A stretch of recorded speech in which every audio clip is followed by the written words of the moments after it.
Bismillahirrahmanirrahim. Assalamualaikum warahmatullahi wabarakatuh.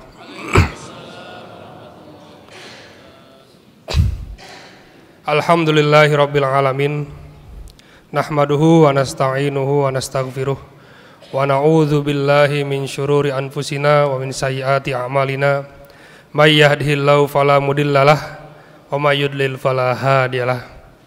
Asyhadu an la ilaha illallah wahdahu la syarikalah wa asyhadu anna Muhammadan abduhu wa rasuluhu la nabiyya ba'dah amma ba'du.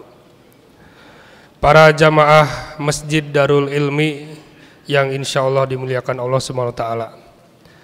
Pada kesempatan ini mari senantiasa kita tak henti-hentinya, tak bosan-bosannya dan tak lelah meningkatkan rasa syukur kita kepada Allah Subhanahu wa taala.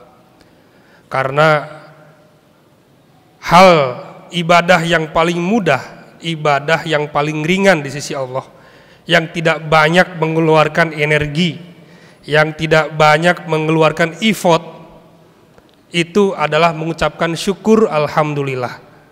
Kenapa? Dulu pernah ada sahabat yang bertanya kepada Nabi, "Ya Nabi, saya nggak punya apa-apa untuk bersyukur, untuk membalas kebaikan Allah selama ini kepada saya." Kata Nabi menjawab pertanyaan sahabat tersebut, "Cukup kau bisa, kalau kamu punya kurma, 3 butir kurma, kamu sedekahkan sebagai bentuk syukur." Nabi, "Saya nggak punya." Terus jawabnya, "Cukup kau ucapkan alhamdulillah, itu adalah bagian dari syukur kamu." Hadirin jamaah Masjid Darul Ilmi yang dimuliakan Allah, kita juga sebagai umat Kanjeng Nabi Muhammad SAW pernah kita diajarkan melalui guru-guru kita, pernah kita belajar menuntut ilmu. Mungkin sampai sekarang, sampai detik ini saya kagum dengan nama masjidnya, yaitu Darul Ilmi, artinya adalah rumahnya orang-orang yang berilmu, kira-kira begitu. Maka ketika kita sebagai umat muslim ada aturan dan ada kewajiban yang harus kita tunaikan. Aturan yang pertama sebagai umat muslim yaitu syarat sahnya adalah mengucapkan syahadat, asyhadu alla ilaha illallah wa asyhadu anna Muhammadar Rasulullah.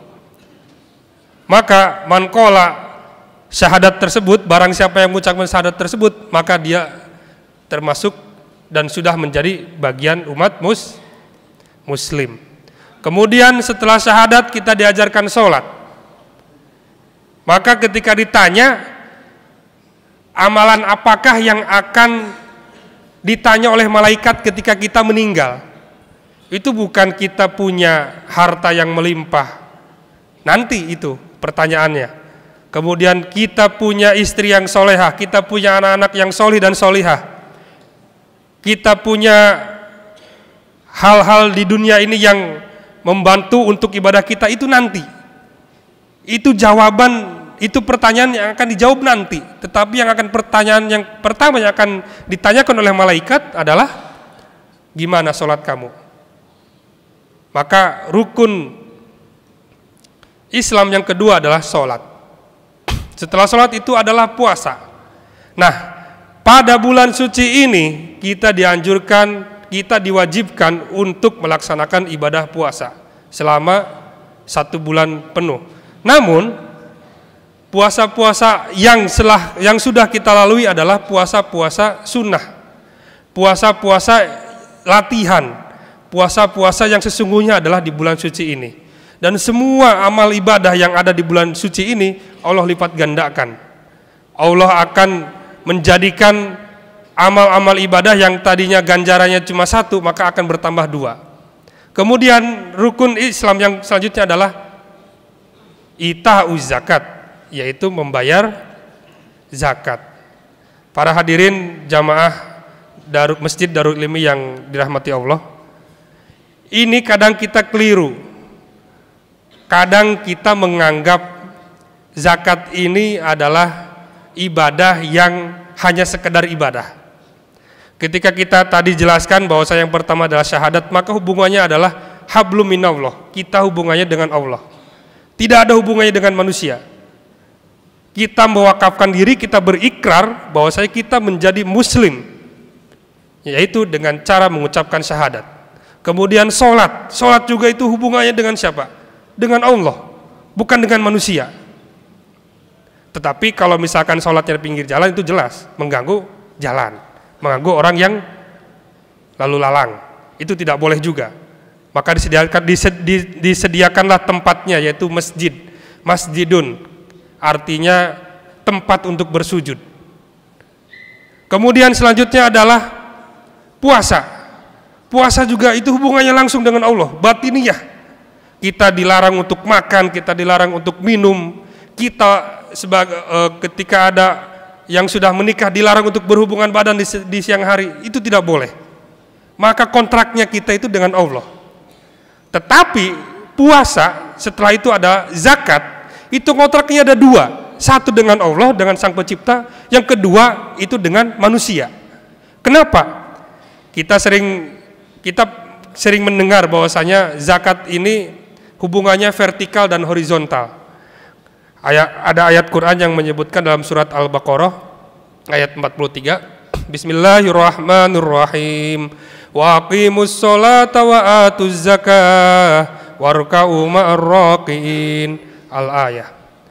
Nah, wa aqimus sholat wa atuz zakat. Kita ketika baca Al-Quran sering menemukan ayat, ketika ada ayat aqimus sholah pasti ada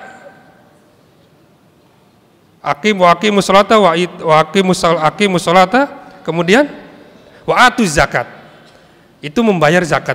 Maka ketika kita sudah sempurna, ketika kita sudah menunaikan sholat, kita juga diwajibkan untuk menunaikan zakat. Zakat itu ada dua, ada zakat mal yang sifatnya itu zakat yang kita miliki dari harta-harta kita, dan yang kedua adalah zakat fitrah. Nah, zakat fitrah ini adalah zakat yang mana hubungannya langsung dengan Allah dan juga dengan manusia. Maka ketika kita melaksanakan atau menunaikan zakat, semata-mata kita adalah menjaga hubungan kita sebagai hamba dengan Allah dan kita sebagai manusia dengan sesama manusia. Kenapa? Kita pernah dengar cerita di zaman Abu Bakar, khalifah pertama setelah Nabi, itu ada dua PR besar. Ketika Nabi meninggal, Abu Bakar dilanda dua masalah besar umat muslim. Yang pertama itu al-mutanabbi, orang yang mengaku nabi. Itu banyak sekali. Ketika Nabi Muhammad meninggal, wafat, kemudian banyak bermunculan orang yang mengaku nabi. Dan yang kedua itu adalah orang yang membangkang atau orang yang enggan membayar zakat. Maka ini menjadi landasan utama kenapa di Indonesia itu kita berasaskan hukum konvensional. Tetapi ketika ada yang bertanya, Indonesia ini bukan negara syariat Islam. Loh, kata siapa? Indonesia ini sudah syariat Islam. Kenapa? Karena zakat itu dituangkan dalam Undang-Undang 1945 bahwa umat muslim wajib menunaikan zakat. Para jamaah yang dirahmati Allah, zakat ini kita sudah lalui setiap tahunnya. Maka pada kesempatan ini khotib menyampaikan dan mengingatkan bahwa pentingnya membayar zakat adalah tidak lain sebagai kewajiban kita sebagai umat muslim, dan tidak lain juga adalah kita hubungannya dengan hablum minan nas, hubungannya dengan manusia, dengan orang-orang yang lemah, dengan orang-orang yang tidak mampu. Dalam Al-Quran disebutkan bahwa ada beberapa orang-orang yang memiliki atau berhak menerima zakat. Di antaranya adalah fakir miskin, kemudian zawil kurba, ada ibnu sabil, kemudian ada yang terlilit hutang. Dan semoga kita di bulan puasa ini senantiasa berbahagia, karena ketika kita mengeluarkan zakat itu juga kita mensucikan diri kita, batin kita, dan kita menjaga harmonisan sesama umat manusia, sesama umat muslim terutama.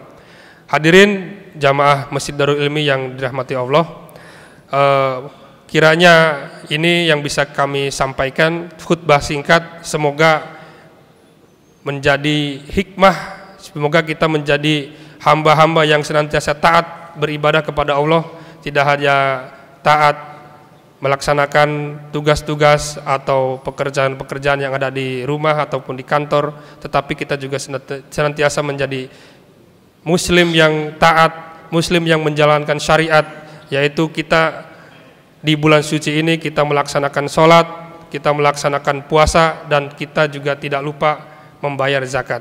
Dan kami ingatkan bahwasanya Imam Syafi'i ada berpendapat bahwa membayar zakat jangan sampai lebih dari setelah sholat Idul Fitri. Kalau Imam Abu Hanifah itu mengatakan kita membayar zakat itu afdolnya ketika bangun tidur dan sampai kita masuk ke masjid untuk melaksanakan sholat Idul Fitri.